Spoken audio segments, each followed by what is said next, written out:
Olá, aqui é o professor Costa. Hoje a gente vai entrar aí, dando continuidade aos nossos assuntos de razões, nas razões especiais. Mas antes de entrar propriamente dito nas razões especiais, nós temos que definir duas outras razões aí que vai ser necessário, ou que vão ser necessárias para iniciar esse estudo.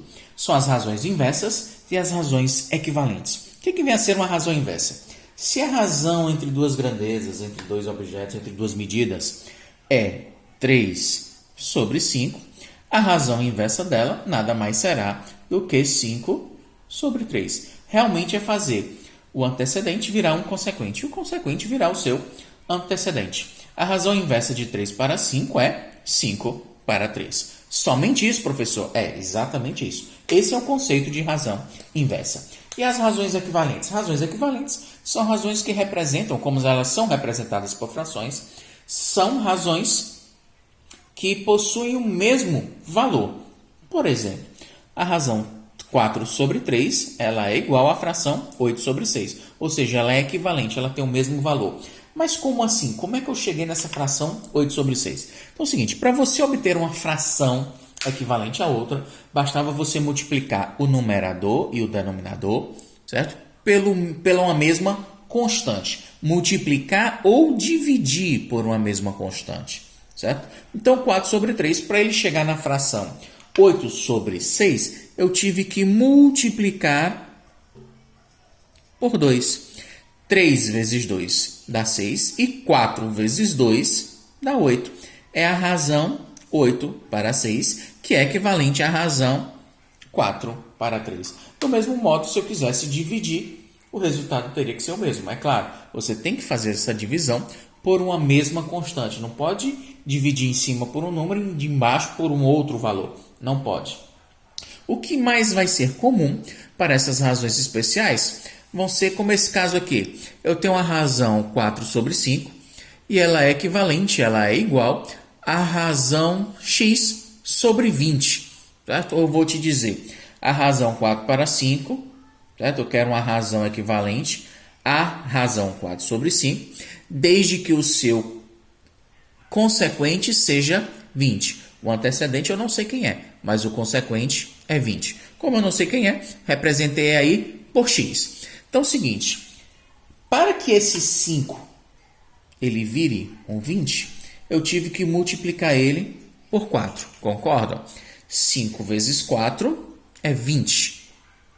Se eu multipliquei o denominador, esse consequente, por 4, para encontrar o 20, o número 4 que está em cima também deve ser multiplicado por 4 para ele chegar no valor de x. Logo, o teu x vai ser igual a 4 vezes 4, ou seja, x tem que ser igual a 16. É um exemplo mais comum de razões equivalentes que eu possa vir a cobrar de vocês.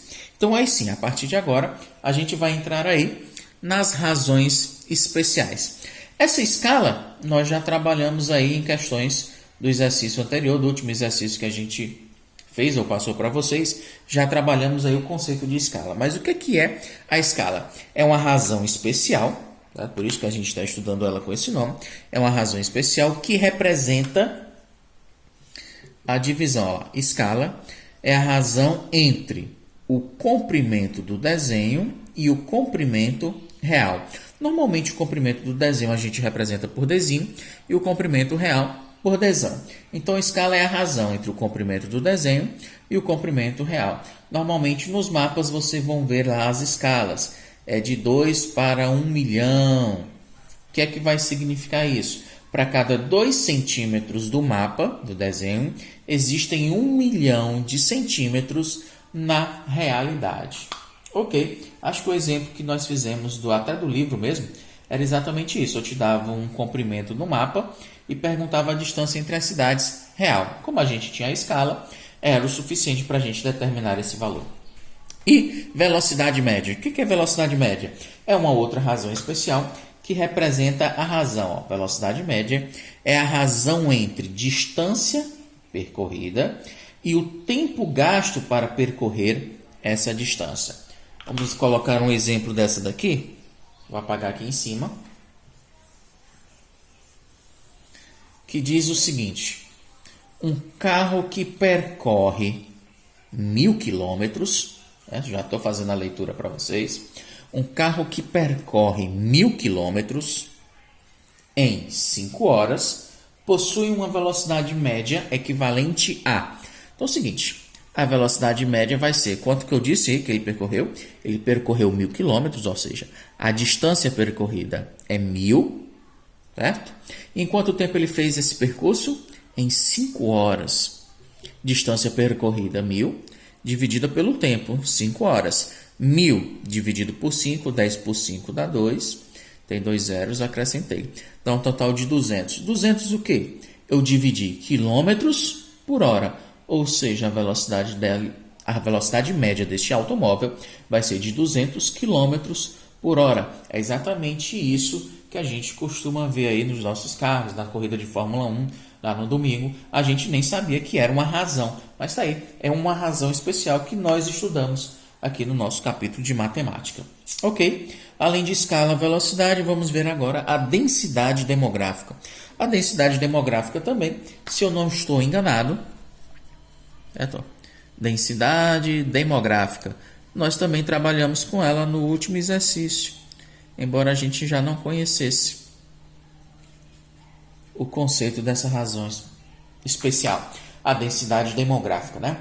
Então, densidade demográfica, o que é que vem a ser isso? É uma razão, densidade demográfica, vamos chamar ela aqui de DM, certo? Densidade demográfica. A densidade demográfica nada mais é do que a razão entre o número de habitantes de uma determinada região dividido pela área que representa essa localidade, certo? É a razão entre o número de habitantes de um determinado local dividido pela área que esse local possui. Por exemplo, a nossa sala hoje possui aqui 20 alunos. Pronto, nossa sala tem 20 alunos. E a área a qual nós ocupamos, a nossa sala, ela tem 4 metros quadrados. Ou seja, 20 dividido por 4 dá um total de 5. Existem 5 alunos, ou seja, 5 habitantes, certo? Por metro quadrado. A cada metro quadrado, nós vamos ter aí um total de 5 alunos, ou seja, 5 habitantes. Mas nós também trabalhamos aí com densidade demográfica no exercício anterior. E outro aqui relacionado também aos carros seria o consumo médio. O consumo médio. O que é que vem a ser o consumo médio? Também é uma razão especial, é uma razão que representa, olha lá, o consumo médio é a razão entre a distância percorrida, certo? E o volume consumido de combustível para percorrer essa distância.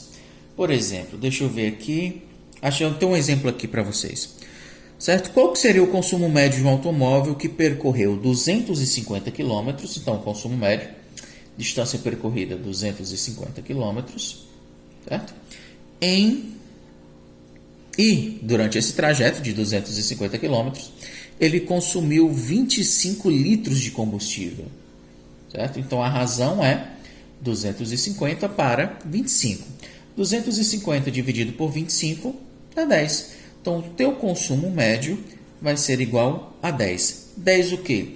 Ele percorreu 250 quilômetros por litro de combustível. Ele em 25 com 25 litros. Ou seja, ele percorreu 10 quilômetros utilizando 1 litro de combustível. E para finalizar aí as nossas razões especiais, essa daqui a gente costuma ver muito nos jornais, certo? Que seria a renda per capita. Lá na história, na geografia, provavelmente vocês também trabalhem muito com esse conceito. A gente nem sabia que era aí estudado aí pela matemática. Então vamos lá. A renda per capita. Que razão é essa?